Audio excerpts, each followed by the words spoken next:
Embeera bw'eti wabadde ku kyalo Kakuukuulu mu Kyaggwe oluvannyuma lw'abakulembera abasawo b'ekinnansi okuluma abooluganda be bagamba okubeera n'amasabo agatali mu mateeka. Ekisinze okutabula bannannyini masabo kwe kuwulira nti amasabo gano baagazimba mu bumenyi bw'amateeka era nga kiteeberezebwa nti gabadde gakozesebwa okubbiramu abantu naddala abalwadde. Chokola kichamu neboja yembo nze kugambe kintu kimu ekigambo ky'okusadda ng'odize wano kichamu. Akulira abasawo b'ekinnansi Mukono Peter Musonge ategeezezza ng'abantu bano batayagala kweyanjula mu ofiisi yaabwe era nga bamanyiddwa nti bafunayo abantu bakozesa okulimbalimba abantu bagenda okunyaga.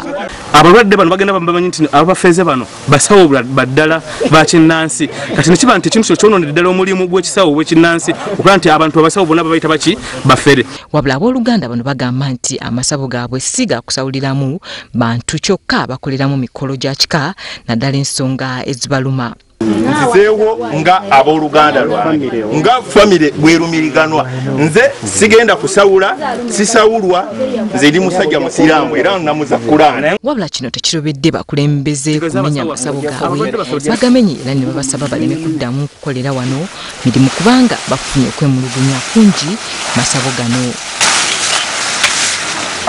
Annyonnyola nti abantu nga bano abatayagala kweyanjula ku kitebe kya disitulikiti y'e Mukono bafunayo abantu bakozesa okulimbalimba abantu ne babasikiriza okujja amasabo gaabwe wabula tebasobola kubawonya. Amasabo gano gaagaana okuwandiisibwa mu mateeka. Harriet Namukasa, Ronald Kalumba, WBS TV Mukono.